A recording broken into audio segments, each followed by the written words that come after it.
First, I want to talk about something that should be incredibly obvious, but it's not to many people, and that is daily, consistent practice. I've talked about this many times, and of course I created an 8-week online course which helps set people up for life with tools that they can use to create a daily routine for themselves. Now, if you're someone that understands the value of your voice and needs to use it regularly, and who is maybe professional, then you'll understand that if the second that you stop using it, or like keeping it warmed up every day and keep the consistent practice, you have to kind of do more work to get back to where you were. But if you're someone who's fairly new to this, or someone who's not too sure what they should be doing, you should be doing something daily. Because if you're someone who wants to use their voice professionally, or someone that wants to have a career as a speaker, a singer, a voiceover artist, actor, or whatever it is, you're going to need to practice daily, because it's like an athlete. It's like going to the gym. If you want to build muscle, you can do that. You can build muscle in a few months,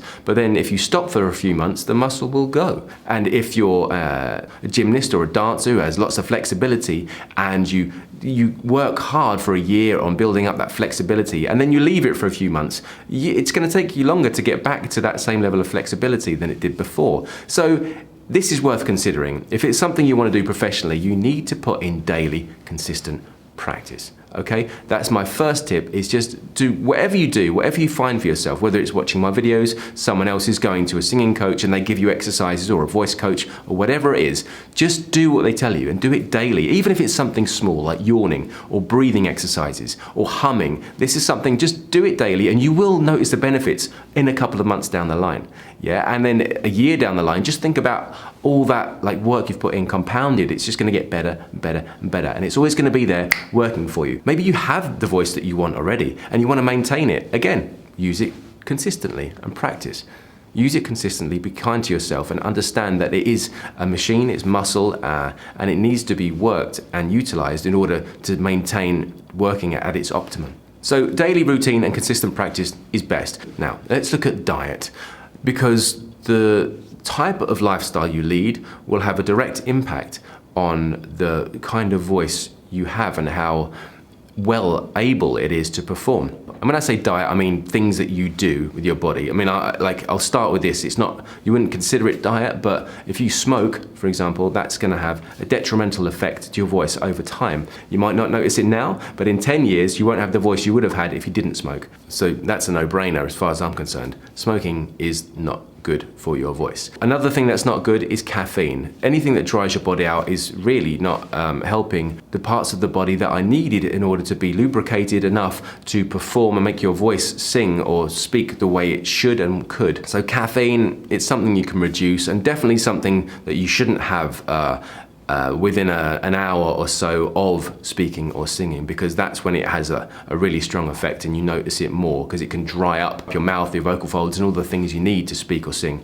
very quickly. So I'd kind of at least leave that an hour or two before or after your performance. Same with alcohol. I mean, people do drink when they sing and speak. People do drink before and afterwards and during, but it's not necessarily the best practice. And over time, it's going to have a detrimental effect to your longevity.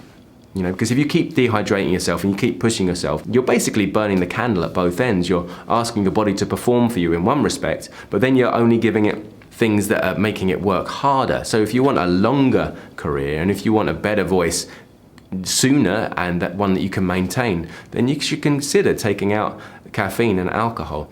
Also, here's one, and I talked about this in one of my recent videos, is lemon juice. People think that having lemon juice and honey and hot water before they sing is really helping them. But tell you what, if you took the honey and the lemon juice out of that, the hot water is what's doing that work.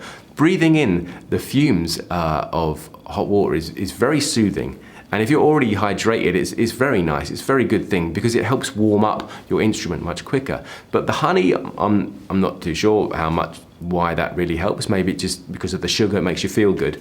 But the lemon juice is not necessarily so good. If you put lemon juice into hot water and it evaporates and you're breathing in those fumes, unfortunately, that lemon juice actually dries out your vocal folds, and that is not good for your voice. A lot of people have this belief that it's helping them, but it's good for colds because the vitamins in the lemon will help feed your body with nutrients it needs in order to fight off that cold. But it's not necessarily helping your voice. In fact, I'd say it's quite the opposite. It's hindering your voice. If you're going to have lemon juice, which is healthy for you, it's good for you, have it in the morning or the day before, but don't have it just before you're about to sing. It's not going to help you. In fact, it's going to make things harder for your body. And again, over time, if you're making things hard for your body, it's not going to perform as well as it should. What else have we got on diet? We can think things that are causing mucus, like dairy. Dairy products, again, I think if you're someone who reacts to dairy, then you already know that. And if it causes kind of mucus to happen in your body, maybe someone that's got asthma and you get affected by it, that's not going to be a good thing for you to have, is it? So take it out of your diet. Some people might not be affected by this, but a lot of people are, and a lot of people might not know about it. So if you're someone who does get mucusy and you find that you're getting kind of like a lot of phlegm and stuff when you're speaking or singing, maybe take dairy out and see how that affects you. Drink more pure warm water and less milk.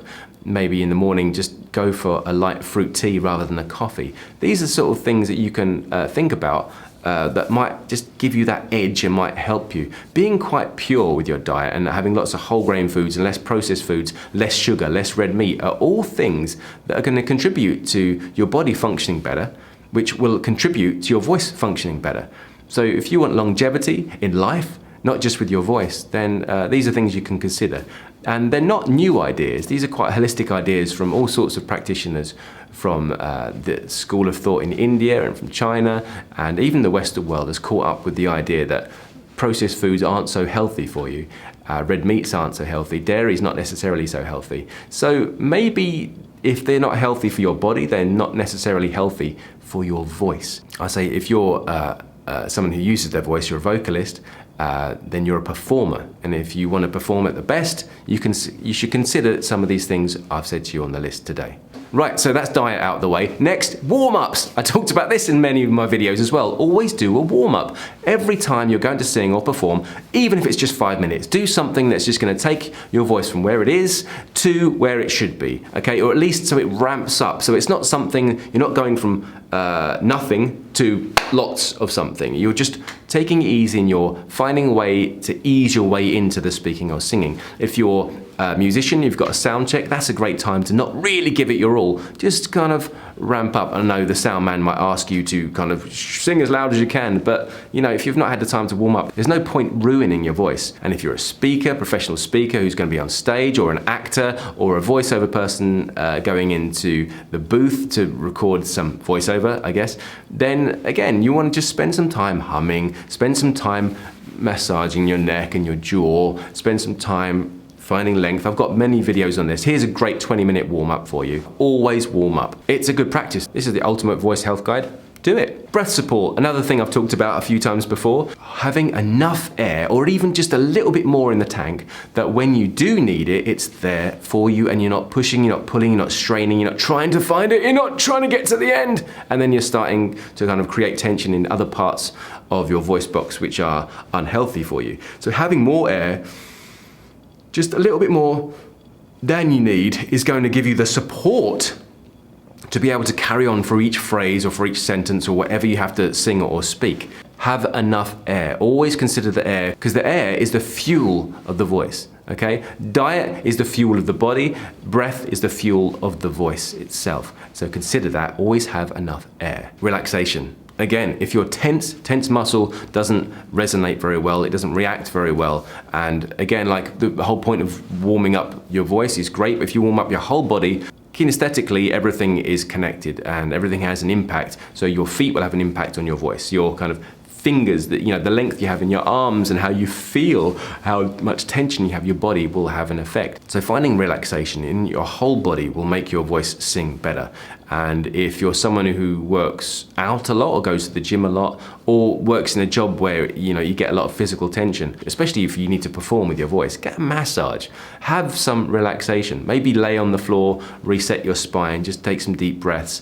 But anything that's going to relax you, maybe listening to some nice music will help with that, and some deep breathing. But finding relaxation is really key into having a resonant, full and rich sounding voice. okay? Relax. So there's many videos on my channel which are all aimed at specific parts of each section that I've talked about today. Go through my channel, have a little look, and find ones that work for you. I've got over 70 videos on my channel now, and each one I often have to go through a few times because there's only so many principles that really work. And I'm just really giving you these videos in new lights and putting them into different orders. But essentially the work is the same. What you need to do, the rules apply to everyone. We are human. This is the way our bodies function and work. And if you take these things into consideration, go through my channel, find the videos that are kind of specific to each one of these points, you're gonna have a great voice because you're going to be working consistently, you're going to be relaxed, you're going to be looking at your diet, you're going to be